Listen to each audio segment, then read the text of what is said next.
За сайн байцгаана уу? Дараачихаа бичлэгт тавтан морил. За өнөөдрийн бичлэгээр би та бүхэндээ 24 нас гараад 24 нас хүрээд сурсан 24 зүйлсээ хуваалцах гэж байна. За би 4 жил 23 нас хүрээд сурсан бас 23 зүйлсээ хуваалцсан байгаа. Тэр бичлэгийг үзээгүй бол дээр линк тавьчих, бас door description box дээр оруулчих. Тэрийг ихлээд үзээрэй. За өнөөдөр ярилцах маш их зүйл байна. Тэгээд уг нь би жил болгон та хэдэд нэг төрсөн өдрийн гоё влог хүргэдэг штэ. Тэгээд даач энэ жил ковид улмаас төрсөн өдрөө тэмдэглэх боломжгүйсэн байгаа. Тэгээд дараа жил магадгүй 25 хүрэхтэй гоё төрсөн өдрийн влог оруулнаа гэж найдаж байна. За өнөөдөр ярих юм маш их байгаа учраас би бүр хурдан эхлэж болж байна. За хамгийн ихэнд сурсан зүйл нь болохоор нөгөө өөрийнхөө бие тав тухтай байж тий одоо ганцаараа байж сурахын тулд эхлээд маш их тийм ганцаардлын үе шатыг даван туулсан байгаа. Тэгэхээр яг хүн ганцаараа байж сурахын тулд их магадгүй эхлээд ганцаардах ёстой байдаг ч юм болоо гэж бодсон. За хоёрт нь болохоор нөгөө нэг эрх чөлөөтэй байна гэж хэлдэг шүү дээ тий. Be free гэл. Яг хүн яг хизээ free болд юм бэ? Хүн яг хизээ эрх чөлөөтэй болд юм бэ гэхээр миний бодлоор л бусдын чамааг юу гэж бодохыг бүр ингээ огтгож тоохоо болох үед чинсгэлээс бүр ингээ тоохоо болох үед free болд юм болоо гэж бодсон. За гуравт болохоор би нөгөө багасаа л аз жаргалтай байх те ер нь ингээл хүн ингээл аз жаргалтай сайхан амьдрал айгу ярьдэн штэ. Тэрнээс болоод би энэ аз жаргалыг айгу их чухалчилж авч үздэг байсан. Одоо 24 нас хүрээд ер нь ингээ эргээд харахад аз жаргалаас илүү амар амгалан тайван байдлаар илүү чухал. За дөрөвт сурсан зүйл маань болохоор үр бүтээлтэй, үр дүнтэй ажиллахын тулд эхлээд яг өөрийнхөө орчин тойрныг аягүй сайн бэлдэж өгөх хэрэгтэй. За миний тавд сурсан зүйл болохоор амжилт is lonely, the success is lonely. Хүмүүс нөгөө амжилттай байна гэхээр амар гоё мазралтай юм байна гэж боддог. Яг үүндээ амжилт бол маш их ганцаараа яг бүгдийг даван туулдаг аягүй тийм ганцаарддаг бас нэг үе шат.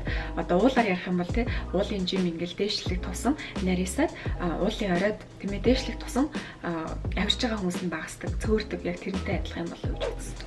За миний 6-д сурсан зүйл болохоор эргэн тойронд ямар нэгэн хүмүүстэй надад 5 метр төрүүлж байгаа бол тэр хүмүүсээс би шууд зайгаа барьж сурсан. 7-д болохоор одоо хөрөнгөтэй болоод аялыг бүтээгээд ингээд явхад одоо хүмүүс нөгөө нэг зардлаа тань гэж айгуу тэгдэг. Би болохоор зардлаа танахаас илүү орлогоо ихсэхтэр анхаарал хандуулах хэрэгтэй болов уу гэж бодсон. Хэрвээ та гадуур кофе уух туртай түүнээсээ кайф авдаг бол тэрийг хий. Тэг заавалчгүй $1 $2 кофегоо хэмнээд баян болно гэж байхгүй. Харин тэрний хооронд орлогоо ихсэхтэр анхаарал хандуулах хэрэгтэй. За 8-д нь болохоор орлого дээр нэмээд нэг зүйл хэлье гэж бодлоо. Тэр нь болохоор таны орлого таны одоо ур чадвартай яг энэ хэмжээ үүснэ. Тэгэхээр та чадвараа сайжруулад skill set-тэй sharpen хийх тусам таны орлого нэмэгдэх болно. За миний 9 сурсан зүйл болохоор ер нь ямарваа нэгэн зүйлийг эхлүүлэхэд хамгийн чухал шаардлагатай юм юу юм бэ гэхээр зориг гэж би бодсон. Хүмүүс дандаа нөгөө нэг үйл хөдлөлтөөр нэг буруу тогтсон шүү дээ. Тэр байхгүй болохоор ингэж байгаа. Тэр нь айгүй хэцүү. Тийм шалгалт өгөх ёстой. Тэр нь байхгүй, мөнгө байхгүй ч юм уу те. Үйл хөдлөлтөөр яг буруу тогтохоос илүү яг хүний дотор эхлээд тэр зориг байна уу? Хэрвээ зориг байгаа бол тэр үйл хөдлөлийг маш амархан даван туулдаг. 10-т залуучах дээр нэг юм хэлэхэд яг одоо гоо сайхан дээр анхаарал ингэж залуучхаас илүү миний хувьд яг шинэ юмыг сурч тэ үргэлж өөрийгөө ингэж хөгжүүлж байх нь хүнийг бас залуу байхад айгүй чухал нөлөө үзүүлэх юм болоо гэж бодсон. За 11 сурсан зүйл маань юу вэ гэхээр бид бүгд үргэлж single байхгүй. Ялангуяа single-чуд маань сонсож байгаа бол тий бид бүгд хизээ нэгэн цагт яг хин нэгэнтэй нийлээд гэр бүл үүсгэж юм ингээд явах учраас яг одоо хэрвээ та single байгаа тэгээ тэрэндээ жоохон готраад байдаг бол бити шантраараа бити готраараа яг single байгаа энэ цаг үеэ хайрлаарай. Учир нь энэ бол маш богинохон цаг хугацаа юм шүү гэж хэлмээр. За тий 12-т нь яг single байх дээр нэмээд хэлэхэд та яг энэ single-тэй ганц бие байх энэ цаг хугацаагаа бүр яг чин сэтгэлээсээ өөр дээрээ анхаарч өөрийгөө хайрлаж одоо дотоод шархуудаа илрүүлээд өөрийгөө хөгжүүлээд яг өөр дээрээ анхаарч чадах юм бол энэ бол одоо англиар transformational experience буюу бүр ингэ таны амьдралын хамгийн чухалч үе байж байх бүрэн боломжтой. За миний сурсан 13 дугаар зүйл юу вэ гэхээр дасгал хөдөлгөөн, зөв хооллол гэл одоо нэг эрүүл амьдралын хэв маяг яг хизээ ингээд айгүй гой үр дүнгээ өгд юм бэ гэхээр миний хувьд бол миний дотоод шархууд бүрэн идэгрээд одоо internal healing process явагдсны дараагаар ягаад ч юм те эрүүл хооллох гол хичээнгүү тэр нь шууд үр дүнгээ өгөөл тэг гадуур жоохон гүүгээл ингээл дасгал хийнгот шууд ингээл гоё эндорфин гарч ирэл над одоо тэр дор айгүй гоё үр дүнгээ өгч эхэлсэн. Өмнө нь болохоор ингээл эсрэлийн шархтаа ч юм уу амар хэцүү эсвэл юм проблемуудтай ийм байгаа үед хүн яаж ч эрүүл хооллол ингээл одоо турах гэж үзээд ч юм ингээд бас тэр нь тийм амархан болдгоо юм уу да бас жоохон эн чин эрүүл амьдарч сайхан гоо үзэсгэлэнтэй гоо биетэй байна гэдэг чинь бас хүний нэг сэтгэл зүйтэй айгүй чухал нэгт холбоотой болов уу гэж би ойлгож авсан.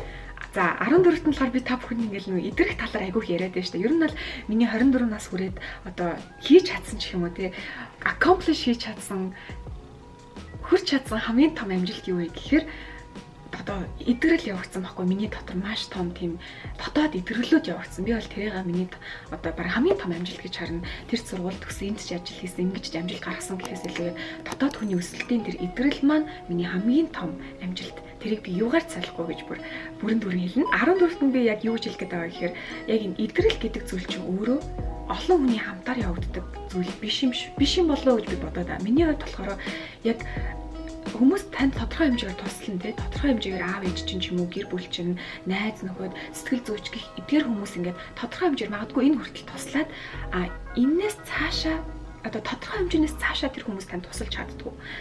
Тэрнээс цаашаа энэ бол таны ганцаараа туулах ёстой аялал байдаг.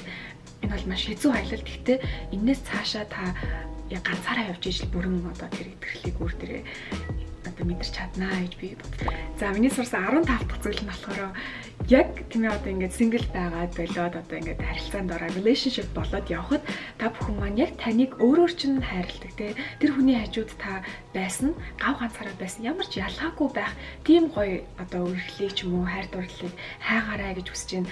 Тийм үргэлжлэл хайр дурлал байд юм байлээ. Тэгээд яг ингээд яг байгаагаар чинь ингээд хүн хайрлахаар ингээд ямар ч юм дүр эсгэж ч юм уу өөр хүн байх ингээд шаардлагагүй тэр бүгд ч амар их ирч хүч энерги ингээд сэтгэлийн хүч тэнхээ гэл таныг ингээд амар ингээд сордог зүйл. Тэгэхээр одоо хамтрагчаа тий хайхтаа хамтрагчаа олохдоо сонгохдоо та хамгийн түрүүнд тэгэхээр таныг яг байгаагаар чинь хүлээж авч гинөө гэдгийг сайн хараарай. За 16-аас эхлэж жоохон ажлын юм аяг руу орцгоё. Хүмүүс нөгөө нэг төгсөөд ингээл тэр ч том компанид ажилламаар байна ингээл дандаа нөгөө нэг компаниудыг яриад идэв штэ тий одоо нөгөө компани одоо нэр хүн дээр нь тий их төгсөөд шууд тэнд ажиллах гоё доо ч юм уу тэгэж бодоод байдаг. Би бас Америкт ер нь 2 том компанид ажиллаад тий нэлээд том хөрөнгө босголтын үе шатанд ингээд бас хичээл хажуугаар хичээлийн дараа яг бүтэн цагийн ажилчнаар ч тэр 3 жилийн турш ер нь ингээд ажиллаад үзэхэд миний хамгийн чухал ойлгож авсан юм юу вэ гэхээр хаана ажиллахаас илүү одоо төгсөөтэй таны хамгийн анхны ажиллах компаниас илүү таны хамгийн анхны захирал айгуу чухал байдаг. Таны хамгийн анхны босс ч яагаад гэвэл тэр хүн танд яг одоо ажлын гарааны бүх зүйлийг сургаж зааж менторлж өгөх хэрэгтэй байдаг тийм ээ. Таны нэгс фундамент тэр хүн тавьж өгдөг байхгүй. Яг ажлын байранд ямар шүү одоо ур чадвартай ямар шүү майндсеттэй хүн та байх юм бэ гэдэг хамгийн анхны компани биш хамгийн анхны захирал чинь тавьж өгдөг. Тэгэхээр бас тэрэн дээр залуучууд маань анхаараарай гэж хэлээ. За 17-т нь болохоор яг 9-өөс 6-гийн хооронд ажилтдаг ажил зарим хүн тохирдог, зарим хүн тохирдгүй тий. Хэрвээ та яг айгүй entrepreneurship mindsetтэй тий одоо өөрийнхөө зүйлийг хийх сонирхолтой, шинэ зүйл эхлүүлэх сонирхолтой ч юм уу эсвэл манлайлах одоо ур чадвар хүсэл эрмэлзэлтэй бол 9-өөс 6-гийн ажилд одоо хэд удахн таны бас тэр шинэ санаа, шинэлэг одоо тий санаануудыг одоо таны нөгөө нэг гараад өөрийнхөө энийг хийх тэр ирч хүч чинь үрд байдгүй юм бэлээ. Тодорхой хэмжээнд ингээ буурч эхэлдэг. Буурсаар алга болох магадaltaй шүү. Тэгэхээр бас 9-6-гийн ажлаас хэрвээ та айгу entrepreneur хүн бол одоо тийм одоо дотоод хүсэл эрмэлзэлтэй хүн бол яг 9-6-гийн ажилд бас жоохон анхаараарай гэж хэлмээр байна. Хэд бити удаарай яг юмас хурчаад гарч яваад яг өөрийнхөө нэг зоригтой эхлүүлээрэй гэж хэлээ. За миний 18 сурсан зүйл нь юу гэхээр боловсрал маш чухал тийм ээ. Би түрүүчийнхаа 23 нас хүрээд сурсан мэтлэн дээр болохоор боловсрал аягүй чухал гэж хэлж байсан. Одоо ингээд эргээд харахад миний хувьд болохоор одоо зүгээр нэг боловсралаас илүү чанартай боловсрал маш чухал. Тэгсэн ч гэсэн чанартай боловсрал нь өөрөө бас ингээд хаа сайгүй байж идэггүй юм байлээ. Маш ховор гэсэн үг. Тэгэхээр та чанартай боловсралыг олж эзэмшихийн тулд танаас тодорхой хэмжээний шалгуур, шаардлага, золиос шаардлагданаа. 19 нь болохоор шин санаа, шин бодол, шин зорилго гэл тэ эдгээр зүйлс танд ингээд үргэлж байдгүй. Та магадгүй 10 жилдээ тийм байсан гэж болно. Тэ өөрийгөө үрд бити тийм байна гэж бодоорой. Юу гэж хэлэх гээд байна вэ гэхээр яг энэ одоо шинийг эрэлхийлдэг, шинийг ирмэлцдэг, шин санаа гаргаж ирдэг энэ үеийгээ бүр ингээд дээдийн дээдэр хайрлаж одоо бүр ингээд нандинаараа гэж үсэж байна. Одоо шин санаатай нэг л орж ирэл аваад тэрийг бичиж ав, үргэлж тэрийг гоё амьд байлгах тий. Яагаад гэвэл тэдгээр санаа та хэрэгжүүлэхгүй ингээд тоохгүй байх тусам бүхмэл хэлбэр рүү ордог. Тэгээд одоо дээд хэдэн жилийн дараа эргээд та яг тийм байж чадахгүй байгаад айгу сэтгэлээр ундаг шүү. Тэгэхээр бас яг энэ шинэлэг санаа энэ үеийгээ одоо үргэлж хайрлаж өвөрт оршихгүй гэдгийг үргэлж ухамсарлаж яваарай л гэж хэлье. За 20-нд болохоор төлөвлөлтөн дээр нэг юм хийж бодлоо. Би 2020 онд ариун оюун планер гэдэг өөрийнхөө нэрийг 2021 оны төлөвлөгч дэвтрийг гаргасан байгаа. За тэгээд энэ төлөвлөгч дэвтрийг бол мэдээж ингээд нэг хэдэн сарынхаа туршлаган дээр ингээд хийчихээгүй. Энэ бол миний баг сүүлийн за баг 10-аад жилийн тэ яг төлөвлөлт хийж байгаа туршлагыг ингээд яг та бүхэндээ хамгийн амар байдлах зорилгоор ингээд хийж өгсөн ийм гоё төлөвлөгч дэвтэр байгаа. За тэгээд төлөвлөгч дэвтэр дээр үндэслээд нэг юм хэлэхэд юу вэ гэхээр одоо төлөвлөгөө хийн гэдэг нь амжилттай үр дүнтэй төлөвлөгөө хийхин тулд та эхлээд өөрийнхөө зургийг маш томоор харж чаддаг байх хэрэгтэй. Түүний дараагаар таны сарын ч юм уу 7 оны өдрийн төлөвлөлт хүртэл үнцэнтэй болж ирдэг. Өөрийнхөө зургийг томоор хараагүй, томоор төлөвлөж чадаагүй хүмүүс болохоор өдөр болго юм хийгээл лантай ирж үчээ үрэл ингээл амар их юм хийгээл байгаа юм шиг байна. Тэгсэн мөртлөө өдрийн эцэс 7 оны эцэс сарын эцэс нэг урагшилсан зүйл байдгүй. За тэгээд энэ талаар бол урлаг клуб би өөрийнхөө хувийн цахим сургуульд болох урлаг клуб дээр илүү дэлгэрэнгүй ярилцдаг байгаа. За 21 сурсан зүйл маань юу вэ гэхээр хүн болгон өглөөс эрэхтэй яг юм тодорхой хэмжээний юм ирч хүчний юм банктаас ирдэг гэж боддог. Тэ? Яг ингээ банкнд дүүрс одоо нэг машины бензинээр ирвэл банк нь ингээ дүүрэнс ирдэг. Тэрийг та бүхэн маань яг ингээ одоо ямар нэг үйл хөдөлгөөн хийх тусам тэр чинь ингээд доошлуулсан. За тэг өдрийн эцэст хүн ядраад унтахад ерөнхийдөө ингээд ирчүүч ингээд яг дээр ч юм атсан байдаг тийм үү. Тэгэхээр би юу гэж хэлэх гээд байна вэ гэхээр миний энэ 21 сурсан зүйл маань болохоор та ийм тодорхой хэмжээний ирч хүчний банктай байдгаа. Тэрийг яг юунд зарцуулах вэ гэдгийг одоо айгүй ухамсартайгаар одоо мэрэгэн одоо шийдвэр гаргаасай гэж хүсэж байна. За 22-т нь болохоор миний бүр хамгийн дуртай сурсан зүйл тэр нь юу вэ гэхээр яг нэг хүнээрээ байх те ямар гоё гэж юу гэсэн үг вэ гэхээр одоо та гэртээ ямар байдаг те яг тэрүүгээрээ сургууль дээрээ байдаг, ажил дээрээ байдаг, одоо networking хийхдээ яг тиймэрээ байдаг, гадаа гараад найзуудтайгаа уулзахдаа тийм байдаг, эсвэл зугаац ингээд шоудахтаа тийм байдаг те амралтаар явахдаа, гадаад явахдаа гэл бүр яг бүхий л одоо нэг нөхцөл байдал яаж ч өөрчлөж болно. Гэхдээ та яг нэг хүнээрээ байх маш гоё. Яагаад гэвэл энэ нөгөө нэг ирч хүч дахиад ирч хүчтэй ярихад те та нөгөө олон төрлийн хүн байж ингэж одоо маск зүүж ингэж амьдрах тусам таны ирч хүч маш ихээр одоо ингэж маш ихээр одоо хэрэглэгдэж байдаг. Төдий чинь та ядардаг байхгүй юу? Та сулддаг те бодолтой ингэж нэг олон дүрд ингэж тоглоод байна гэхэр чи айгүй ядармаар байгаа зү. Тэгэхээр яг нэг дүрээрээ те яг нэг өөрийнхөө дүрээрээ л бүх газар байвал амар гоё. За миний сурсан 23 дахь зүйл нь болохоор innovation буюу инновац. Тэгээд заавалчгүй дараачийн том Google, Facebook, Amazon, Tesla байх шаардлагагүй. Инновац гэдэг зүйл нь өөрөө нийгэмд те одоо ингээд сүйдэрлэгдсэн байгаа. За одоо жишээ нь миний энэ аягүй шүү дээ. Ямар сайн юм би 23 нас хүрээд сурсан 23 бичлэгэн дээрээ бас яг ингээд аяг авч байгаад нэг юм тайлбарлаж ирсэн юм шүү дээ. Би гэр нь аягтай амар юм тайлбарлах юм. За яг одоо ингээд чамэр гэрэлтэй л та. Гэхдээ ингээд халт төсөөлөхөд одоо энэ нэг зүйл гэж бодъё л та. Тэгээ ингээд нийгэмд энэ нийгэм тэгээ нийгэм нь ингээд энийг одоо ингээд сүйдэрлсэн байгаа байхгүй юу. Тэгээ гадуур нь явж байгаа хүмүүс энэ асуудлыг харахгүй байгаа. Яагаад гэвэл энэ сүйдэрт байгаа учраас. Энэ сүйдэрт байгаа учраас.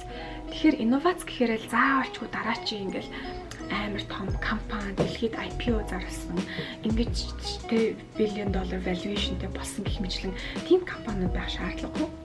Таны хувьд тэ инновац нийгэмд сүйдэрлэгдсэн энэ жижигхэн асуудлыг аваад энийг одоо гэрэл гаргаж ирээд асуудлыг шийдээд өөрийнхөө хэмжээнд багч гэсэн шийдээд өөрчлөлт оруулах нь бас инновац. Тэр бол яг адилхан энэ тэнцүү инновац гэж би хардаг. Тэнийг манай захирал надад хэлж ойлгуулж өгч ирсэн. Тэгээд яг захиралтай бас тэрэнд айгүй баярлж явдаг. Тэгээ эргээд хэлгээд нөгөө нэг хамгийн анхны захирал чинь ямар хүн байх айгүй чухал гэдэг дэгжсэн шүү дээ.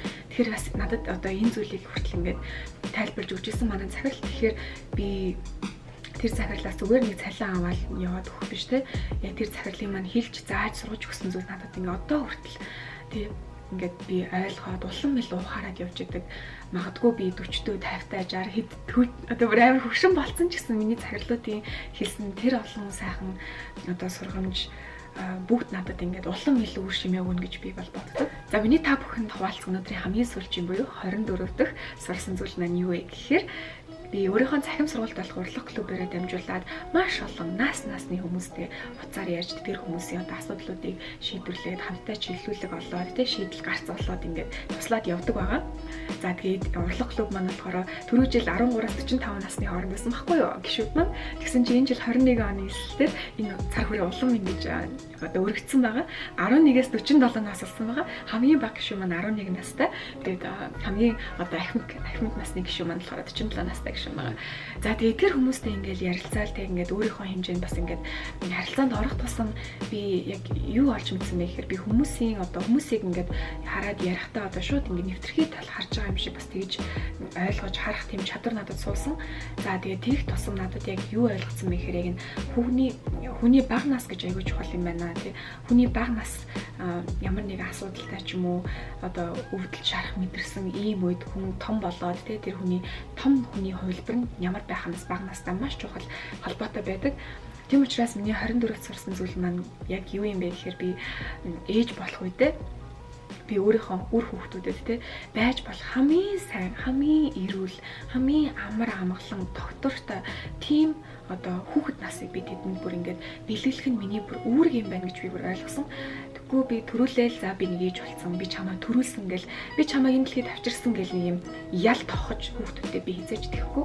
Яагаад гэвэл би тэр хүүхдүүдийг авчирснараа би илүү олон үүрэг одоо responsibilityтэй болж байгаа гэдгээ ингээд хүмүүстэй ярилцаад улам илүү одоо хүмүүсийг ойлгох тусам илүү ойлгож байгаа. Тэгээ хүүхдүүдтэй бол би яг тэр childhood буюу тэгээ бага насны дээр нь тэр бага насыг нь одоо гэгээлэг, сайхан, аз жаргал, амар амгалан байдал дүүрэн байхын тулд бүхнээ хийх болно гэж ер нь бодоод ингээд ухаарад явж байгаа.